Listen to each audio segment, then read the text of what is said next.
Tahun Buddhis tahun 2024 Masehi.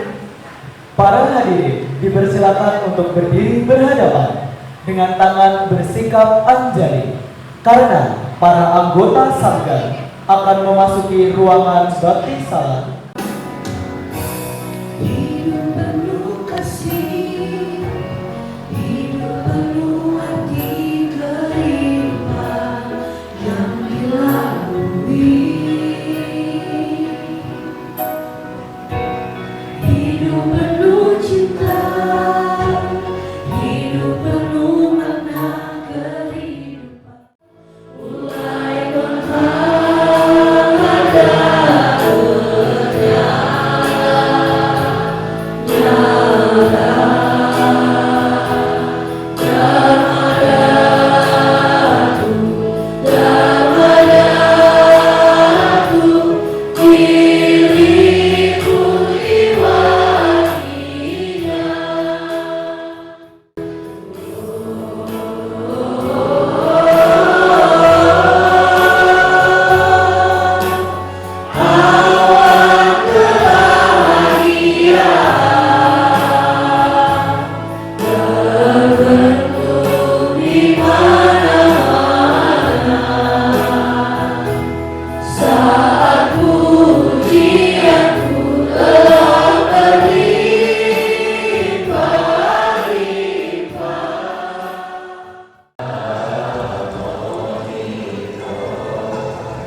Tuhan yang melenyapkan kegelapan.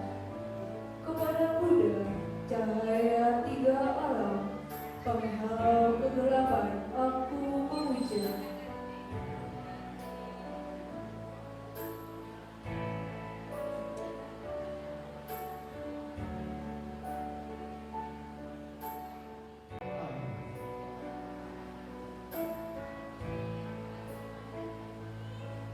Bante, perkenankan kami mempersembahkan air ini berdasarkan kasih sayang yang paling patut menerima. Buah-buahan. Bante, perkenankan kami mempersembahkan buah-buahan ini berdasarkan kasih sayang yang paling patut menerimanya. Manisan.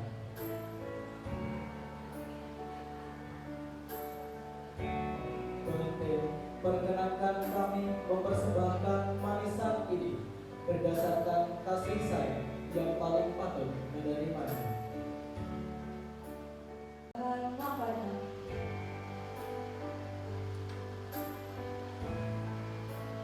Bante, perkenankan kami mempersembahkan makanan ini berdasarkan kasih sayang yang paling patut menerimanya. Bahan dupa.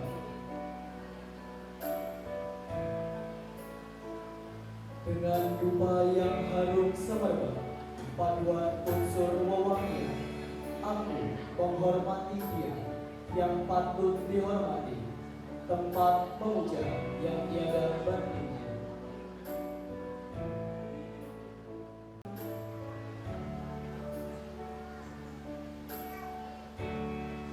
Sekumpulan bunga yang terpilih ini, segar warna dan harumnya, aku persembahkan di kaki Mahinda yang berupa bunga seroja suci.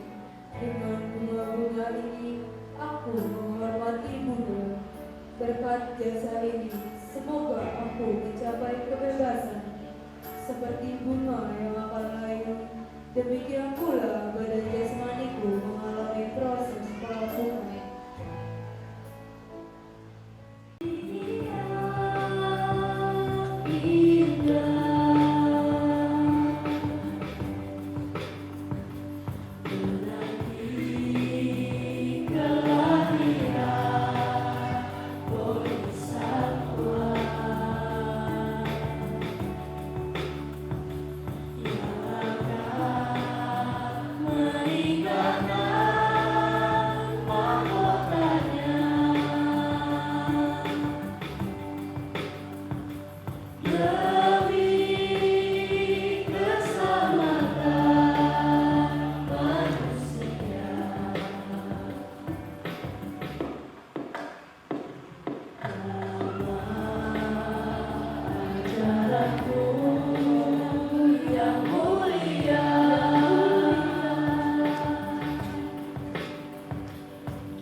ikut serta menerima persembahan dari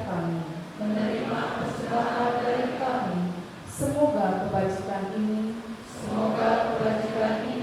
membawa berkah, kesejahteraan dan kebahagiaan bagi kami untuk selama-lamanya. Sadu, sadu, sadu.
Yang saya muliakan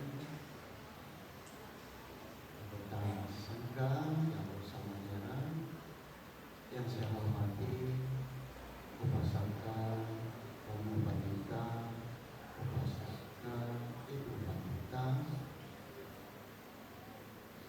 pembina serta ketua Yayasan Bedagaya Kota Metro yang saya hormati. Yang saya hormati Ketua Wihara Buddha Dharma Dipa Metro beserta pengurus jajarannya. Yang saya hormati Ketua FBI Kota Metro. Yang saya hormati Ketua WBI Kota Metro, Ketua Wulan Bahagia Kota Metro, dan Sekber Kota Metro, serta tidak lupa Ketua Panitia yang sungguh luar biasa mempersiapkan acara hari ini yang begitu menurut Bante hebat.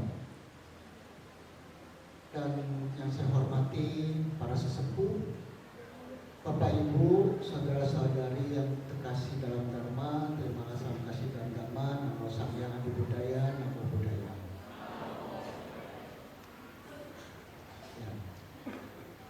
Di hari-hari besar dan perayaan besar agama Buddha, salah satunya adalah Waisak, menjadi satu kebahagiaan bagi kami para biku. Ada 3 kebahagiaan ya, yang benar-benar Bante rasakan. Kenapa? Karena biku kita jumlahnya sedikit. Tidak seperti ulama-ulama di agama Muslim, tidak seperti pendeta-pendeta di agama Kristen, dan mungkin di keyakinan-keyakinan lain. Oleh sebab itu, ketika ada perayaan, ya seperti saat ini peringati Waisak, kebahagiaan pertama bagi para biku adalah bertemu dengan umat. Biasanya perayaan ini dipenuhi oleh umat. Ada juga yang merayakan gabungan-gabungan dari wihara sekabupaten. Jadi terjangkau Bapak Ibu. Karena bikunya dikit. Jadi ketika momen ini benar-benar dapat satu momen kebahagiaan ketemu sama umat. Ya, itu kebahagiaan yang pertama. Kebahagiaan kedua, ya, sama seperti mungkin umat lain yang mengatakan hari besarnya sebagai hari atau bulan penuh berkah. Ya, sama. Waisak juga bulan penuh berkah, Bapak Ibu. Kenapa? Nah, ini kebahagiaan yang kedua. Banyak kebajikan-kebajikan yang dilakukan biasanya menjelang menyambut hari raya Waisak. Biasanya apa tuh? Donor darah, ya kan? Terus apa? Baksos, betul ya? Banyak kebajikan-kebajikan yang lain, ya, saling berbagi. Lalu kebahagiaan yang ketiga, ini nyata fenomena ya. Mudah-mudahan ini juga terjadi di Wihara Buddha Dharma Dipa. Di hari Waisak banyak insan-insan umat-umat yang bertobat. Ada pertobatan. Ya, coba kita lihat ya, benar nggak yang Bante katakan? Banyak pertobatan. Biasanya panitia tuh bikin program apa tuh? Melaksanakan Atasila. Betul nggak? Yang belum pernah Atasila, toto ikutan Atasila. Betul? Terus bikin apa lagi? Ada pelaksanaan wisudi di sarana. Tiba-tiba tergerak hati batinnya untuk diwisudi, ya, resmi sebagai umat Buddha. Banyak yang bertobat, ya. Lalu apalagi bentuk pertobatannya? Tiba-tiba wihara rame, yang nggak pernah wihara nongol, betul nggak? Ada bentuk pertobatan di sini. Ini kebahagiaan kami bagi para biku. Terbukti hari ini rame, sampai keluar tadi produksinya pun, ya, barisannya penuh, ya. Nah,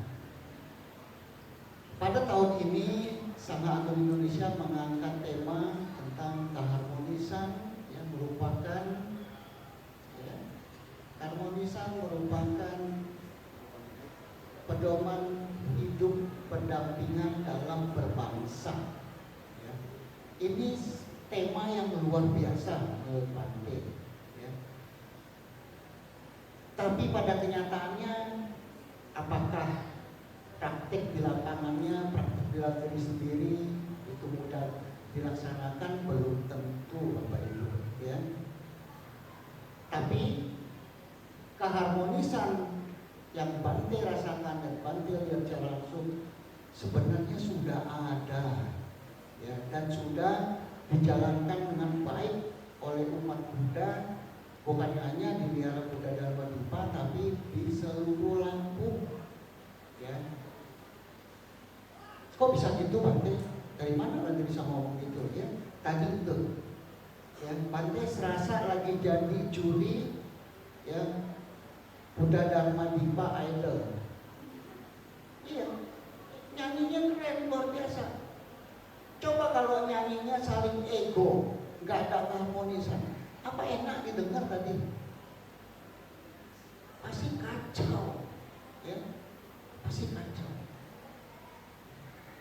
Tapi karena ada upaya untuk saling menyelaraskan, ada cinta kasih di dalamnya, baru dia bisa terdengar pelaku itu dengan enak, dengan merdu, dengan satu, ya. Lalu di wihara-wihara di Lampung yang lain yang Bante lihat secara langsung, ini sangat luar biasa. Ketika ada perayaan besar, ya, apakah itu Waisak, lihat seluruh lapisan, ya, lintas agama di sana menyatu harmonis. Ya, yang masak ibu-ibu muslim bantu masak, ya, jaga parkir umat-umat Kristiani, ya, keamanan pecalang muda-mudi NU ikut turut hadir menjaga keamanan. Jadi ketika masuk ke Lampung, jangan ajari umat Buddha di Lampung tentang keharmonisan, karena itu udah terjadi. Ya, udah terjadi Bapak Ibu. Betul? Lalu ketika kita bicara pandangan agama Buddha, nanti mau tanya nih, ya, apa sih makna tentang keharmonisan? Apa arti mendalam tentang keharmonisan? Apa tuh? Bersatu dalam toleransi. Bersatu dalam toleransi bisa. Salah satunya itu. Ya. Ternyata keharmonisan itu, ya, makna mendalamnya adalah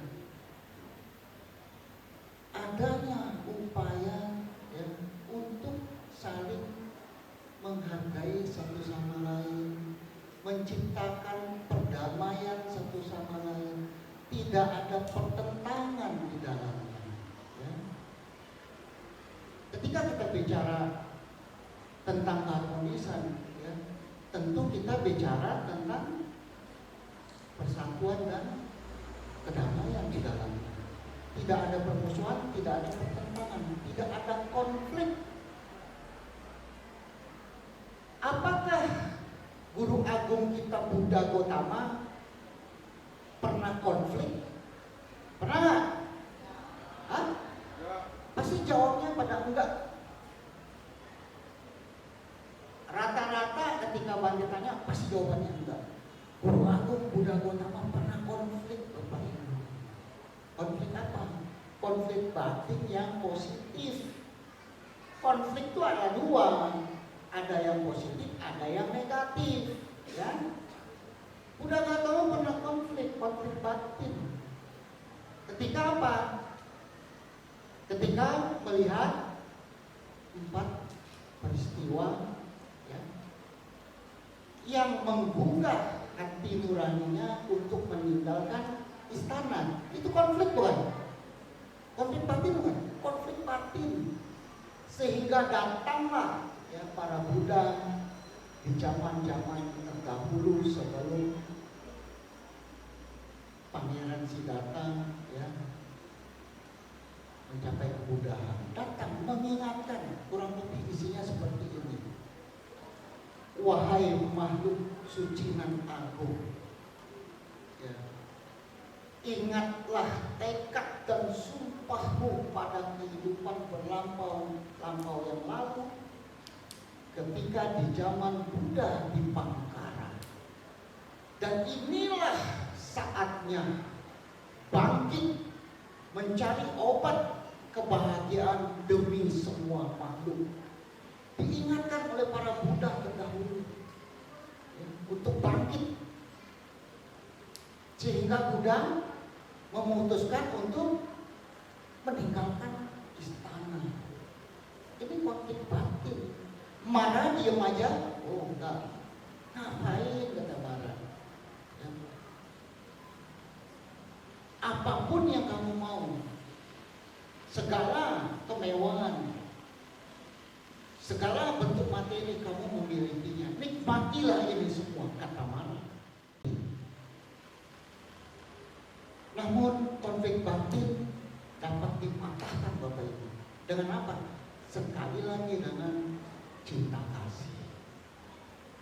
Ya, tadi nyanyi dengan cinta kasih ya. Kalau saling sebel bisa merdu kayak tadi ya? Nggak bisa. Pasti ada rasa cinta kasih, ada kekompakan di dalamnya. Sama Buddha mematakan pada saat itu dengan cinta kasih demi kebahagiaan semua. Ditinggal. Ya. Sampai akhirnya beliau berjuang, 6 tahun menderita di hutan Kuruwela, mencapai kesempurnaan sejati, menjadi Buddha. Lalu beliau membabarkan Dharma selama 45 tahun, ya, sampai akhir masa hidupnya beliau parinibbana. Inilah makna sesungguhnya apa yang kita peringati hari ini. Dan Buddha pun juga berpesan dalam Saraniya Dhamma Sutta, bagaimana sih hidup harmonis? Bagaimana hidup harmonis? Yang pertama, kita harus selalu berpikir penuh dengan cinta kasih.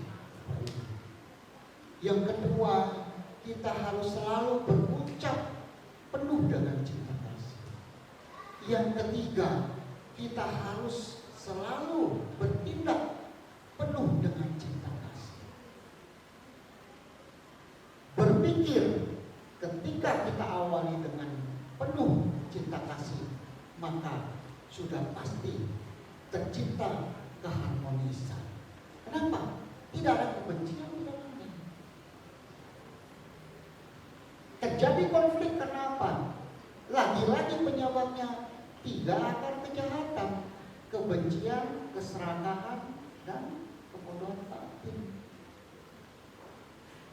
Bahayanya tiga akar kejahatan. Ketika kita punya rasa benci di dalam pikiran kita, ya, apapun untuk kebaikan orang-orang sekitar kita, dia tolak. Apapun yang dilakukan dia benci. Ya.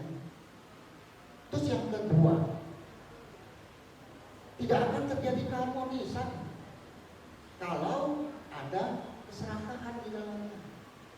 Ya. Negeri ini coba lihat. Kalau ada keharmonisan nggak mungkin banyak demo, Bapak Ibu. Kenapa banyak demo? Karena rakyat ya udah bertahun-tahun mungkin menderita, merasa tersakiti, ya, merasa terhianati ya, oleh para koruptor. Coba. Sehingga apa? Sehingga terjadi konflik meledak suatu saat. Ya. Para koruptor, korupsi-korupsi itu kan dasarnya apa? Serakah, tidak berpuas diri, ya. Ingin cari cara yang instan, diraup kekayaan, diraup hak rakyat. Ya. Itu bahaya bentuk keserakahan. Kebodohan batin pun sama. Ya. Banyak kita temui itu. Insan-insan umat ya, yang ngeyel, ya, merasa paling benar, ya. Tidak ada sumber yang nyata di dalam berbicara. Jadi bicaranya apa? Penuh hoax, penuh fitnah. Karena apa? Karena kurang pengetahuan. Tiga akar kejahatan ini yang menodai pikiran, ucapan, dan tindakan kita. Lalu yang keempat, Sang Buddha ya, mengajarkan dan mengarahkan umat ya, untuk selalu berbagi. Bapak Ibu, Bante kebetulan suka menulis ya, kata-kata pencerahan, ada di TikTok Bante. Bunyinya kurang lebih gini, ya. Apa makna kata miskin? Miskin, ya, bukan bermakna atau mengarah kepada bentuk materi. Karena apa? Karena yang punya segalanya, yang bergelimang materi, ya, banyak yang hatinya tidak pernah tergerak untuk berempati, untuk berbagi. Ini pun masuk kategori miskin. Kalau udah miskin nggak bisa berbagi ya, mungkin maklum miskin, ya kan? Tapi ketika punya segalanya, ya, materi semua ada berlebih, tapi hatinya ini udah membantu, gak tergerak melihat teman susah, melihat tetangga susah, ya, melihat saudara-saudara susah, gak pernah mau berbagi. Ini yang sesungguhnya masuk kategori miskin. Setuju gak? Nah itu yang Bante torekan di TikTok, ya. Nah, lebih parah dari si miskin. Tuh. Ini yang menyebabkan kecemburuan sosial di dalam lapisan masyarakat dalam hubungan berbangsa. Jadi selalu ada jarak ketidakharmonisan satu sama lain. Ya. Ada ketimpangan, yang miskin makin miskin, yang kaya makin kaya, dan tidak peduli. Ya, oleh sebab itu poin 4 ini penting untuk kita berbagi. Ya, untuk kita berbagi. Nggak ada sejarah dari dulu sampai sekarang ketika Bapak Ibu, saudara-saudari mau berbagi rezeki lalu bangkrut, jatuh miskin, nggak ada. Yang ada makin berkembang, Bapak Ibu. Silakan praktek. Ya, itu yang keempat. Lalu yang kelima, Bapak Ibu, tertib aturan. Sang Buddha menyarankan umat untuk tertib aturan. Maka pedoman kuat bagi umat Buddha adalah Pancasila Buddhis. Jalankan ini. Kenapa ini penting? Ketika kita mampu menjalankan ini, ya, kita tidak akan pernah berurusan dengan hukum. Ya, tidak akan pernah saling menyinggung satu sama lain. Kan sering itu terjadi, ya, berita-berita, ya. Udah kurang pengetahuan tentang agama lain, dia bicara tentang agama lain, bukan ranahnya, masuk hukum, repot sendiri, salah sendiri, ya kan? Salah sendiri. Ini kebodohan batin. Ya, nggak perlu. Kita umat Buddha, ya, Bante bersyukur, ya, artinya mampu berhasil menanamkan, ya, Pancasila Buddhis dalam agama Buddha. Kita tidak pernah bersinggungan, ya. Kita tidak pernah kepo. Tahu nggak kepo? Kepo ternyata ada singkatannya loh. Knowing, E-nya every, P-nya particular object. Knowing every particular object. Jadi rasa ingin tahu, ya, segala sisi objek dari lawannya, dari orang lain. Itu kepo. Ini penyakit Bapak Ibu, kepo ini penyakit Bapak Ibu. Ya. Tapi Buddha, ya, kita wajib bangga, kita wajib bersyukur, kita terlahir jadi manusia yang sempurna dan beragama Buddha. Udah ada landasan-landasannya untuk kita membina diri, ya. Mengendalikan diri, itu yang selalu dicanangkan, yang selalu diarahkan. Mengendalikan diri, bukan mengendalikan orang lain. Ya, jadi membina diri, mengendalikan diri, melihat ke dalam diri. Ya, melakukan perenungan ke dalam diri. Ya, jadi kita sekali lagi tidak pernah umat Buddha bersinggungan, tidak pernah dengan bicara dengan hukum. Ya. Yang terakhir Bapak Ibu dalam Saraniya Dhamma Sutta dikatakan Buddha mengarahkan kita untuk berupaya menyelaraskan pandangan, ya, menyelaraskan pandangan. Maka oleh sebab itu Buddha mengatakan, ya, ajarkanlah Dhamma pada waktu dan tempat yang sesuai. Begitu juga mendengarkan Dhamma harus tepat waktu dan di tempat yang sesuai. Kenapa? Supaya menghindari adanya perdebatan yang tiada ujungnya. Jadi momennya harus tepat, tempatnya pas. Ya. Orang yang mendengarkan, yang akan disampaikan Dharma siap mendengarkan Dharma. Ya. Jadi jangan ingat sekali-sekali Bapak Ibu kuncinya ya.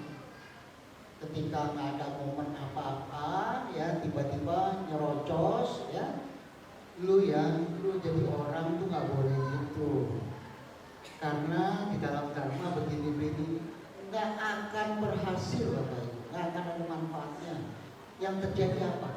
Sotoy lu, sok tahu lu, yang guruin gue nih, nah itu bicara. Akhirnya apa? Konflik. Ya, dari tadi kita ngobrol santai sampai ada konflik. Tiba-tiba saling dua orang berdiri. Ya. Jadi sampaikan lagi momen yang pas, dalam keadaan yang pas, siap mendengarkan dharma, ya.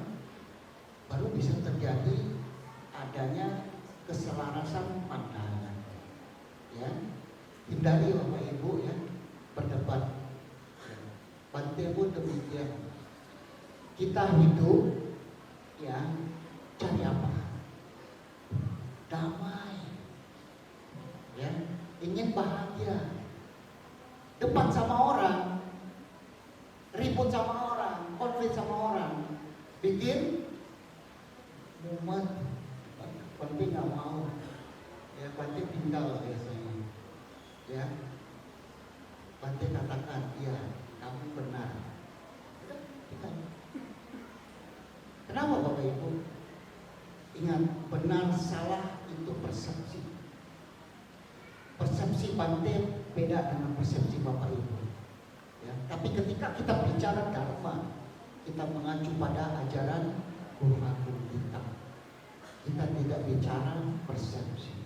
Tapi ketika kita bicara persepsi, ada dua yang muncul. Yang bijaksana dia mencari kebenaran, orang bodoh dia mencari pembenaran. Orang yang mencari kebenaran ya akan memperkecil masalah-masalah besar. Orang yang mencari pembenaran akan memperbesar masalah-masalah kecil, dan dia tidak akan pernah menjadi bijaksana. Ya, jadi hindarilah perdebatan. Ini ajaran Buddha.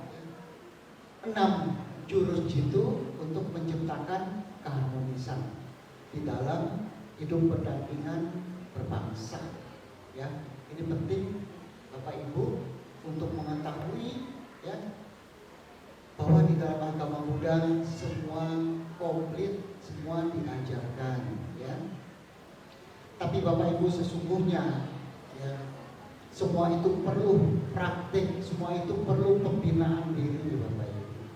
Tadi adik-adik yang nyanyi pasti latihan dulu ya sebelumnya ya. Itu kan latihan, itu praktik, belajar, membina diri dulu. Gak mungkin langsung ya, perlu belajar. Dan keharmonisan ya, ketika kita melihat dan mau menciptakan keharmonisan, itu muncul dari sebuah perbedaan. Coba Bapak Ibu pergi ke taman, kalau melihat bunga satu warna aja, kira-kira menjadi indah atau membosankan? Membosankan, tidak menjadi indah. Tapi ketika Bapak Ibu jalan ke taman, bunganya warna-warni, beda-beda, harumnya yang diberikan, yang dimunculkan berbeda-beda, itu membawa kedamaian. Jadi ketika kita hidup dalam perbedaan, jangan melihat dan memperlebar perbedaannya, tapi kembangkan perdamaiannya, keharumannya, seperti bunga tadi ya, yang dimunculkan keharumannya. Harum dari melati berbeda, harum dari bunga kamboja berbeda, semua berbeda-beda ya, tapi memberi keharmonisan dalam keharuman. Oke? Bisa dipraktikkan Bapak Ibu ya. Harus kita umat Buddha harus sadar kita minoritas, tapi kita harus mampu mewujudkan bahwa kita yang minoritas punya ya tekad punya ya hati nurani untuk mengembangkan cita kasih di tengah kehidupan masyarakat. Ya, terakhir, ya, burung pipit di udara berterbangan. Belum komplit kalau saudara enggak tepuk tangan.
Demikianlah rangkaian acara Hari Tri Suci Waisak tahun ini. Semoga kita semua selalu mampu menjaga keharmonisan dan hidup berdampingan dengan damai dan penuh kasih. Kami selaku pembawa acara memohon maaf apabila terdapat kesalahan kata dalam memandu acara pada pagi hari ini. Kami akhiri Sabe Sata Bawatu Suki Tata. Semoga semua makhluk hidup berbahagia. Saru.